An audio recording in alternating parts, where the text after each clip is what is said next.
Assalamualaikum warahmatullahi wabarakatuh. Salam sejahtera bagi kita semua dan Pak Waslam selaku dosen dan kawan-kawanku yang berbahagia. Dengan ini saya Raihan Fadal Hafiz dengan NIM 2021 040 1197 ingin mempresentasikan sejarah perkembangan bahasa Indonesia. Pengertian bahasa Indonesia. Bahasa Indonesia adalah bahasa nasional dan resmi di seluruh Indonesia. Diajarkan di sekolah-sekolah dan digunakan untuk siaran di media elektronik dan digital. Menurut Sunario, tahun 2000, tanpa adanya bahasa, termasuk bahasa Indonesia, iptek-iptek tidak dapat tumbuh dan berkembang. Bahasa Indonesia juga bukan hanya sebagai alat komunikasi, tetapi juga sebagai pemersatu bangsa Indonesia yang mempunyai 746 bahasa daerah. Bahasa merupakan sarana manusia untuk berpikir yang merupakan sumber awal manusia memperoleh pemahaman dan ilmu pengetahuan.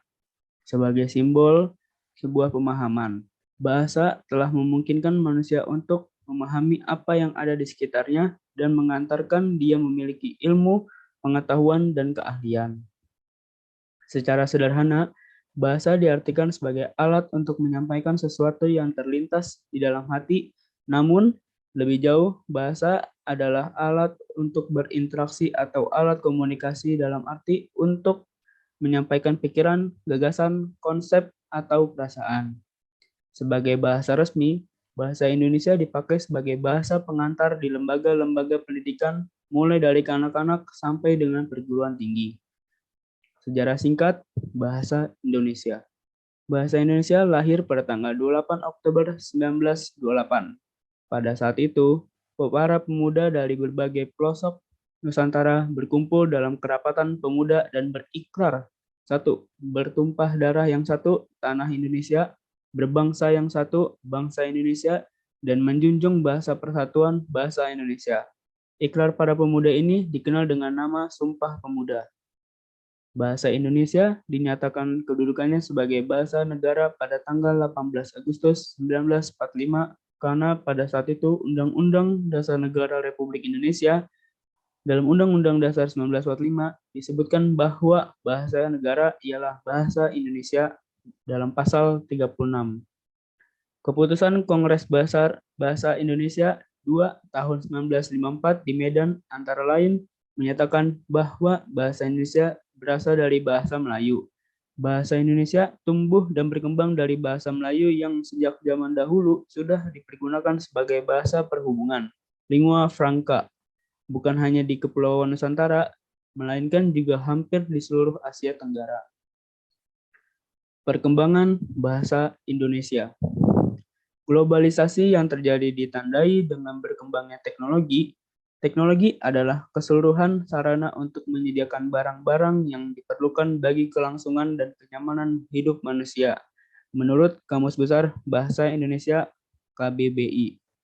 Era globalisasi yang ditandai dengan arus komunikasi yang begitu cepat menuntut para pengambil kebijakan di bidang bahasa untuk bekerja keras menyempurnakan dan meningkatkan semua sektor yang berhubungan dengan pembinaan bahasa. Eksistensi bahasa Indonesia pada era globalisasi sekarang ini, jati diri bahasa Indonesia baru dibina dan dimasyarakatkan oleh setiap warga negara Indonesia. Hal ini diperlukan agar bangsa Indonesia tidak terbawa arus oleh pengaruh budaya asing yang tidak sesuai dengan bahasa dan kebudayaan bangsa Indonesia.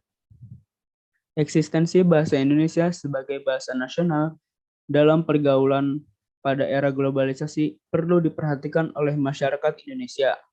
Keberadaan bahasa Indonesia semakin lama semakin memudar karena banyak orang Indonesia, terutama anak muda, orang dari kalangan bisnis, dan pejabat yang menggunakan bahasa selain Indonesia seperti bahasa gaul dan bahasa asing. Bahasa asing tersebut antara lain bahasa Inggris, Jepang, Korea, dan lain sebagainya.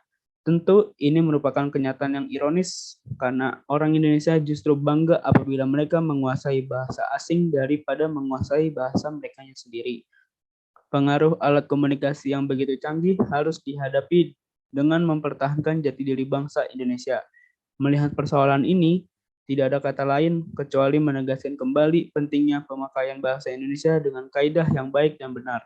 Hal ini juga perlu didukung oleh pembelajaran bahasa Indonesia di sekolah. Melihat perkembangan bahasa Indonesia di dalam negeri yang cukup pesat, perkembangan di luar negeri pun sangat menggembirakan. Data terakhir menunjukkan setidaknya 52 negara asing telah membuka program bahasa Indonesia, Indonesia Language Studies. Kesimpulannya, globalisasi baik adanya dan berdampak positif untuk perkembangan bahasa Indonesia untuk dikenal dunia. Tapi dengan adanya globalisasi juga berdampak negatif jika kita melupakan kebudayaan negara kita sendiri seperti bahasa dan budaya Indonesia. Oleh karena itu, perlunya pencegahan dampak negatif tersebut dari diri sendiri dan meningkatkan kembali eksistensi bahasa Indonesia kembali oleh diri kita sendiri. Sekian presentasi saya, kurang lebihnya mohon maaf. Wabillahi taufiq wal hidayah. Wassalamualaikum warahmatullahi wabarakatuh.